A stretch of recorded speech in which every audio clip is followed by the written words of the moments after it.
Welcome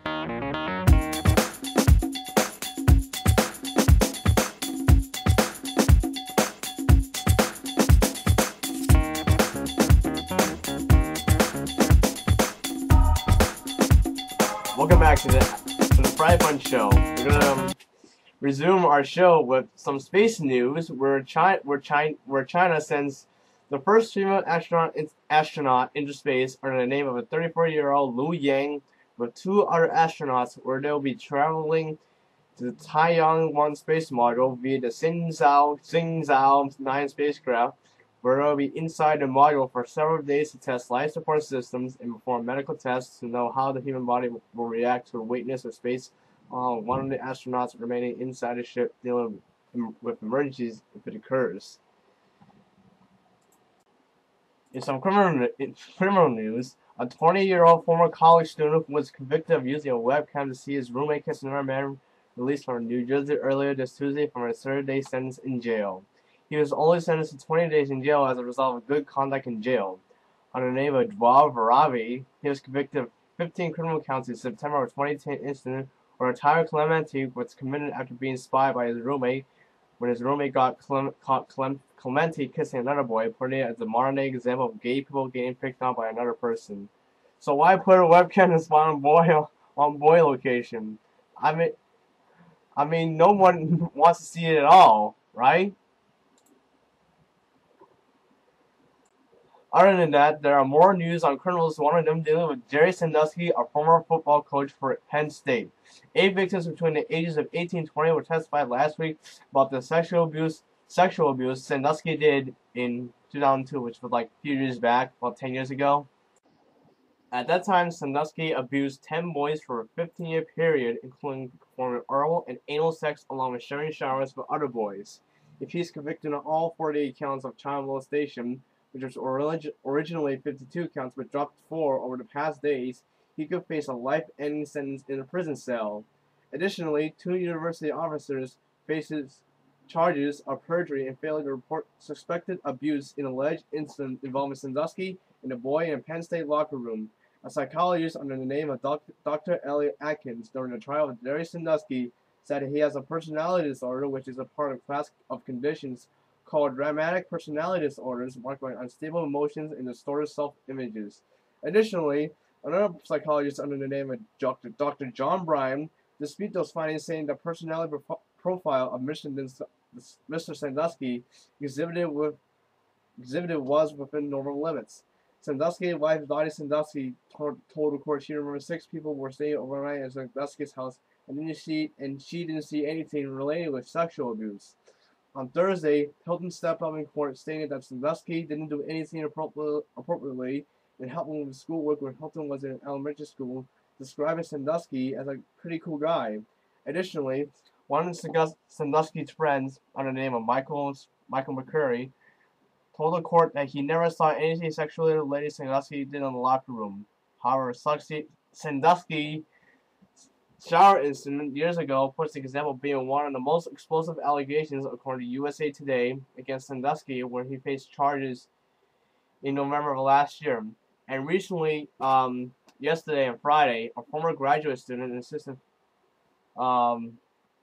pretty much, so yesterday, Mike McCurry, who was a former graduated student, assistant football coach, testified seeing Sandusky and the boy aged between 10 and 12 in a shower at a Penn State locker room, describing he saw a sex act being performed between a man and a boy who was facing a shower while with his arms raised. However, Dr. Jonathan Merrill, who was the guy with McCurry, testified that McCurry talked to him when he and McCurry was in the shower. I think it's supposed to be the locker room, and McCurry said he heard sexual sounds but didn't describe it as a sex act. Also, a Philadelphia Catholic official was accused of failing to protect children from alleged molestation by priests, along with being convicted of 1 count of child endangerment and acquitted of two other charges under the name of Monsignor William Lynn, who is now notable for having the highest-ranking Catholic official in the U.S. convicted with criminal charges. While the 12 jurors were being testified, there couldn't be access to Twitter, Facebook, smartphones, iPads, iPods, and computers as a result of communication blackout. Recently, Jared Sandusky has been guilty on 45 charges, with the other 3 considered not guilty. He is scheduled to be in jail for life. In another criminal news, founder of WikiLeaks, Julian Assange, who is fighting for swinging with sexual misconduct charges, is seeking an asylum to stay at the Ecuador Embassy in London. Pretty nice, Julian Assange, as long as you don't get charged by Sweden for those crimes. In another global affairs news, dealing with Greece, not with elections, but the new president, Greece unveils its new ruler, according to an article from the New York Times. Antonios Samaras, the new leader of the new Democracy Party, was sworn in Wednesday afternoon as prime minister in a televised ceremony conducted by Archbishop Lermos of the Greek Orthodox Church. Mr. Samaras is preparing to work with 2 other parties that gained substantial votes in Sunday's pivotal parliamentary elections. But whether his coalition government will last more than a few months or succeed in renegotiating some of the harsh austerity in terms of Greece's multi-billion euro bailouts with his European partners remain an open question. Together with the Greek Socialist Party known as the PASOK and the Democratic Left, a small party that won only 60% of the vote, Mr. Samaras is maneuvering to form an alt-right majority coalition in parliament that he hopes will resist opposition from the popular far-left Syriza party, which has said it will fight if the new government does not replicate the most onerous terms of Greece loan deals. In comments to reporters after being sworn in, Mr. Samaras emphasized the need for patriotism, national unity, and trust. With the help of God, we can ensure that the Greek people emerge from the crisis as soon as possible. He would press the members of his new cabinet, expected to be named by late Wednesday, to work hard with the aim of giving Greeks tangible hope. Additionally, the ruler will help people recover from their injuries from the Greek protests taken a while ago. Way to go, new ruler of Greece! In some Facebook news, Facebook are making plans to ditch the credit for currencies in in-app subscriptions. In July, Facebook users can sign up for subscriptions for their favorite apps on Facebook, which includes The Sims Social, Words of Friends, Fruit Ninja Frenzy, Bingo Blitz, and Who Wants to Be a Millionaire on Facebook for all their in-app purchases. Prasha Flores said subscriptions allow users to establish a recurring revenue stream and offer updated content on premium experiences for a monthly fee. Additionally, several developers, including Zynga and Kickside, are already testing subscriptions, including Kickside's Backyard Monsters, offering exclusive items for $9.95 per month. Google Play also added in-app subscriptions last month in May, and Apple over a year ago.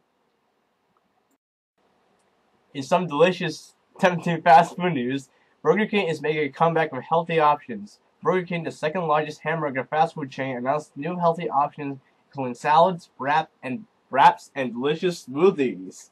As a result, stocks on Burger King jumped up 7% on Wednesday, and investors are hoping for returns of Chipotle Mexican Grill and Yum brands to go up and see McDonald's and Wendy's go into the big red.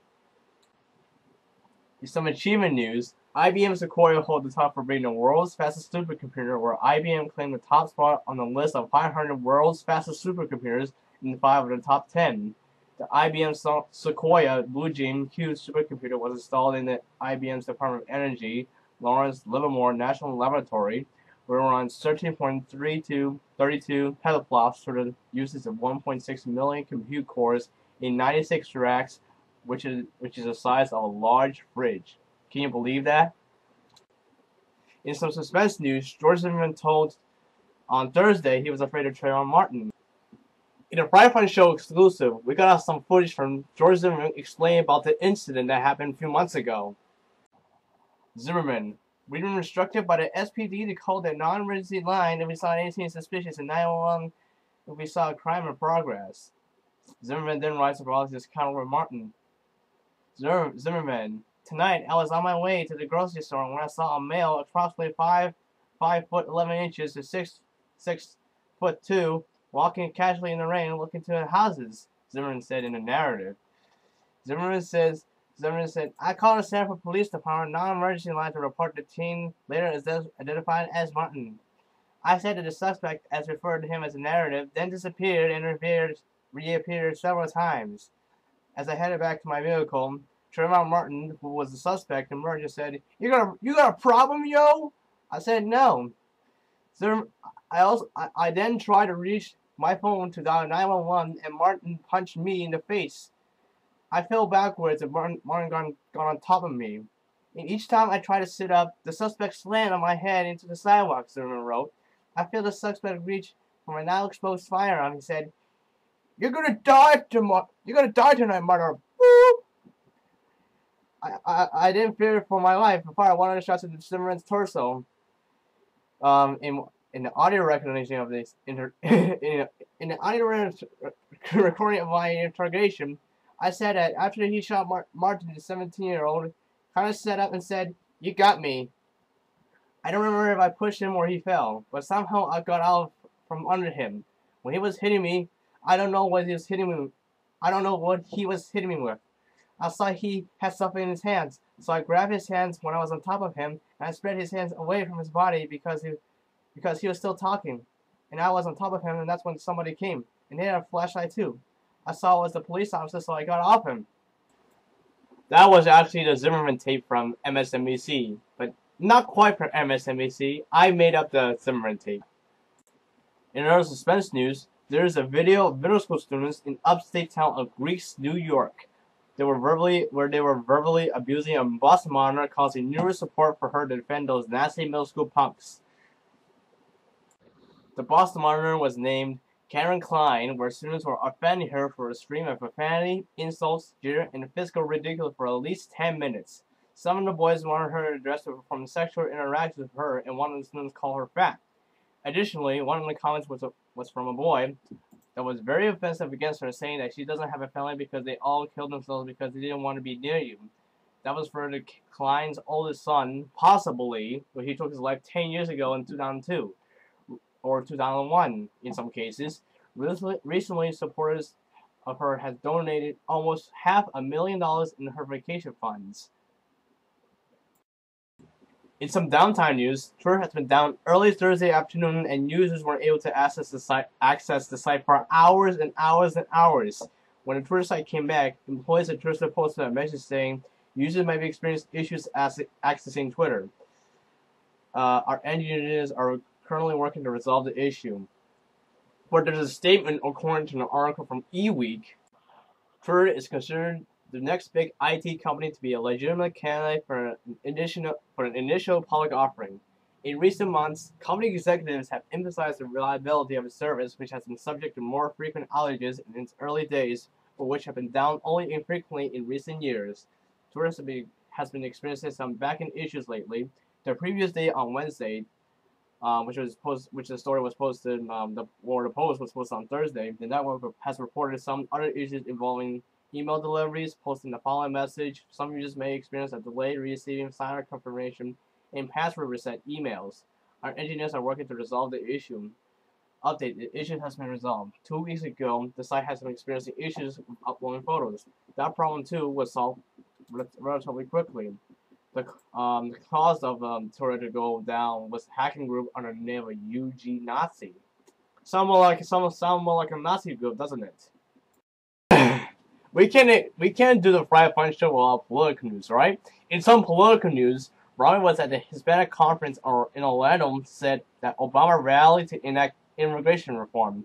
As a result, Rami has made a decision to call for permanency residency for high-skilled college graduates and members of the military and a high-tech fence to enhance border security.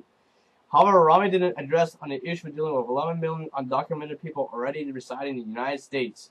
Additionally, Rami has plans to give legal residence as a priority, as citizens are applying when bringing husbands, wives, and children to the United States from a foreign country, along with relocate green cards to the family of citizens and legal residents of the United States. I mean, if immigrants are not immigrated properly, they just cross over the border illegally, is that unfair for legal immigrants? Because you have to be legal to immigrate to the United States, right? You can't just immigrate to the United States illegally without going for the border patrol, right? But in yesterday's speech, by Obama. He told a group of Hispanic lawmakers today he'll be continuing to fight for a comprehensive immigration bill in the face of Republican obstructionism. Obama said what's holding the country back is a stalemate. Finally, some video game news. Nintendo is planning to release the Nintendo 3DS XL on August 19th for $199.99 US priced. The Nintendo 3DS XL will feature the same glass 3D screen featured in the 3DS, but will come on larger screens than the 3DS with an upper display of nearly 5 inches and a lower screen 1 inch less, which tells the screen size on the 3DS will be larger than the 3DS with a 4-inch screen on this upper display, and also 1 inch lower screen for its lower display.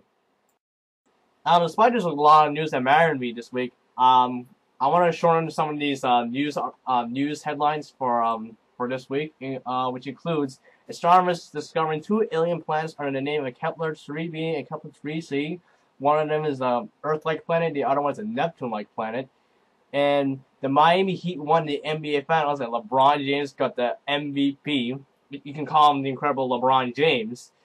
Finally, several people have died in the Taliban hostage, which tells us don't vacation in the Middle East. And now it's time for the joke of the day. The second joke of the day, or the joke of the video. Why does my brain screws up sometimes?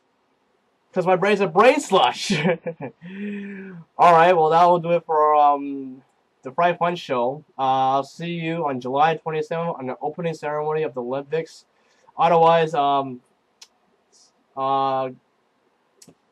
gonna be some. I'm trying my best to create a blog post for the week headlines, because I'm feeling I might need a break from that FriFunShow because it takes a lot of work to produce these 2 parts.